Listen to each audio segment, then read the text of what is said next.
Halo teman-teman, salam sejahtera untuk kita semua. Selamat datang di seri pembelajaran teori perkembangan peserta didik.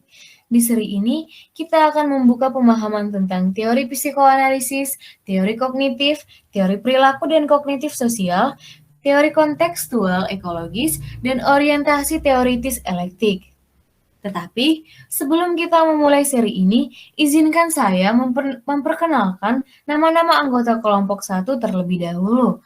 Yang pertama, Edianto Sianturi, yang kedua, Tinca Olivia yang saya sendiri, dan ketiga, Mia Anggreni.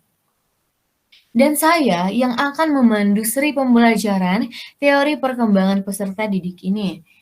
Seri ini tujuannya satu, yaitu untuk membantu teman-teman lebih memahami dan mengenal mengenai teori perkembangan di tingkat perkuliahan.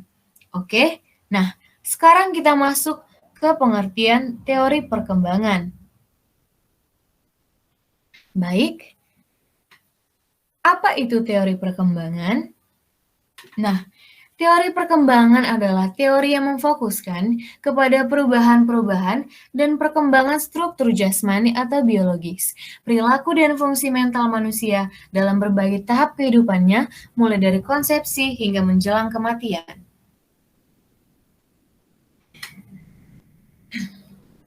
Membahas tentang teori perkembangan, terdapat 6 bagian yang harus kita ketahui, yaitu yang pertama, teori psikoanalitis.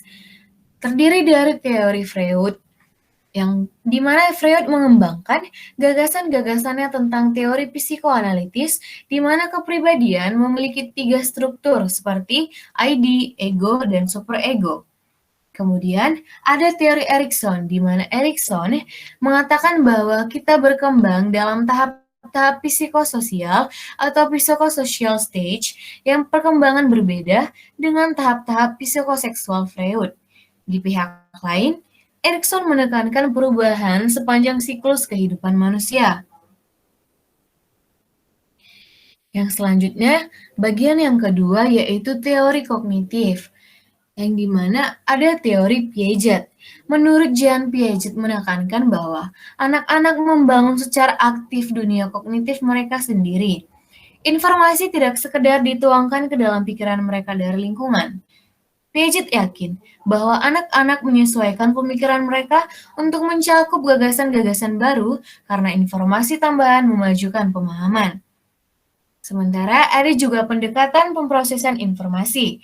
Pendekatan pemrosesan informasi berkaitan dengan bagaimana individu memproses informasi tentang dunia mereka, bagaimana informasi masuk ke dalam pikiran, dan bagaimana informasi disimpan dan disebarkan, dan bagaimana informasi diambil kembali untuk melaksanakan kegiatan-kegiatan yang kompleks seperti memecahkan masalah dan pikiran. Nah, ada bagian yang ketiga, teori perilaku dan belajar sosial. Teori perilaku dan belajar sosial itu terdiri dari teori perilaku. Dalam behaviorisme Skinner, pikiran sadar atau tidak sadar tidak diperlukan untuk menjelaskan perilaku dan perkembangan. Bagi Skinner, perkembangan adalah perilaku. Oleh karena behavioris yakin bahwa perkembangan dipelajari dan sering berubah sesuai dengan pengalaman-pengalaman lingkungan. Kemudian yang selanjutnya ada teori belajar sosial. Teori belajar sosial ialah pandangan para psikologi yang menekankan perilaku, lingkungan, dan kognisi sebagai faktor kunci dalam perkembangan. Nah, bagian yang keempat, teori konstektual. Teori konstektual adalah perkembangan sebagai proses yang terbentuk dari transaksi timbal balik anak atau seseorang dan konteks perkembangan sistem fisik, sosial, kultural, dan historis di mana interaksi tersebut terjadi. Oke, menurut Little John, teori-teori komunikasi secara umum dapat dibagi menjadi 5 konteks atau tingkatan, yaitu yang pertama, komunikasi personal, yang terdiri dari komunikasi intrapribadi. Komunikasi intrapribadi adalah proses komunikasi yang terjadi dalam diri seseorang. Yang menjadi pusat perhatian di sini adalah bagaimana jalannya proses pengolahan informasi yang dialami seseorang melalui sistem saraf dan inderanya. Setelahnya ada komunikasi antar pribadi. Komunikasi antar pribadi adalah komunikasi antar perorangan dan bersifat pribadi baik yang terjadi secara langsung tanpa medium atau tidak langsung melalui medium. Kegiatan-kegiatan seperti percakapan tatap muka, percakapan melalui telepon, surat menyurat pribadi merupakan contoh-contoh komunikasi antar pribadi. Nah, yang kedua, ada komunikasi kelompok. Kelompok adalah sekumpulan orang-orang yang terdiri dari 3 atau lebih.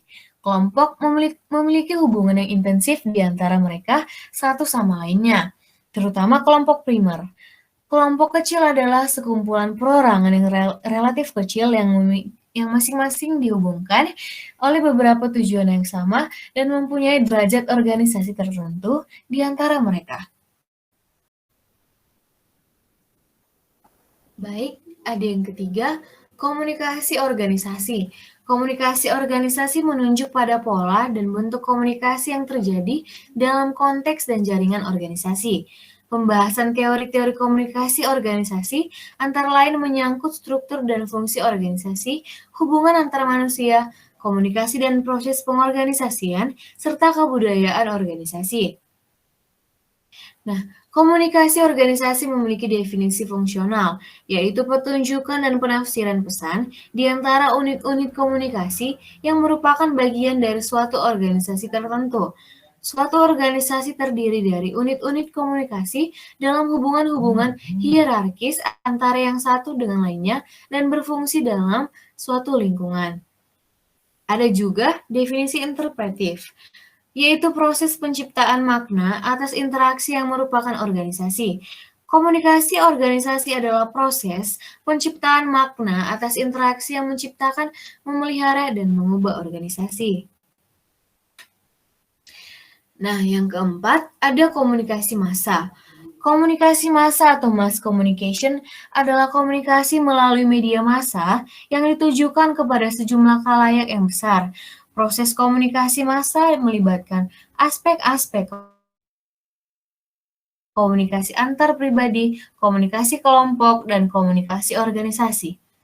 Teori-teori komunikasi massa umumnya memfokuskan perhatiannya pada hal-hal yang menyangkut struktur media, hubungan media dan masyarakat, hubungan media dan khalayak, aspek-aspek budaya dari komunikasi massa, serta dampak atau hasil komunikasi massa terhadap individu.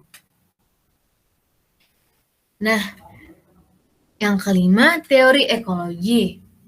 Teori ekologi merupakan sebuah teori yang menekankan pada pengaruh lingkungan dalam perkembangan setiap individu, di mana perkembangan peserta didik merupakan hasil interaksi antara alam sekitar dengan peserta didik tersebut. Dalam konteks ini, interaksi antara peserta didik dengan lingkungan sekitar dinilai secara signifikan dapat mempengaruhi proses pertumbuhan dan perkembangannya. Baik, yang terakhir ada orientasi teori elektik. Pengertian teori elektik. Teori elektik juga dikenal sebagai konseling integratif.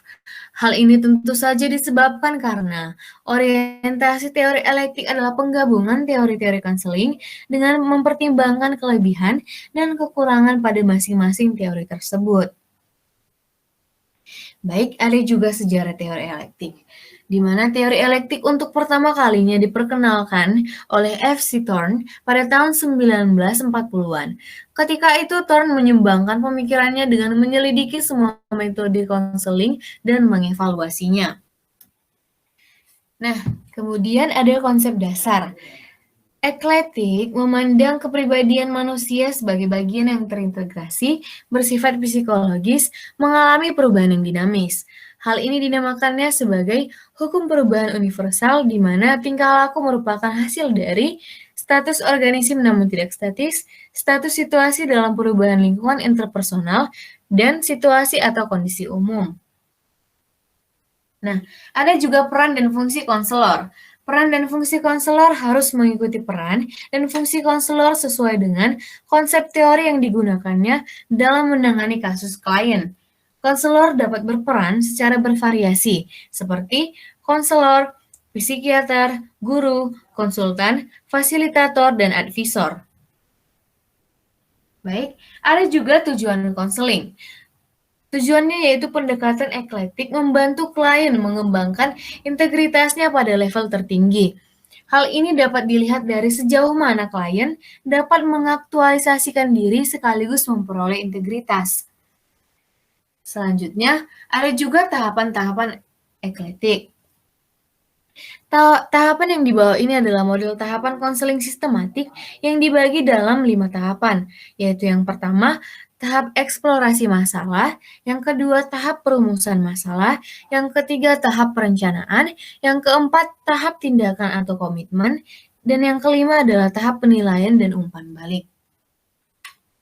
Baik, saya rasa untuk seri ini mungkin sudah cukup. Seandainya teman-teman punya pendapat lain atau pendapat tambahan, bisa didiskusikan lebih lanjut. Mudah-mudahan apa yang saya sampaikan barusan dapat teman-teman pahami dan bisa bermanfaat bagi keilmuannya masing-masing. Terima kasih dan sampai jumpa.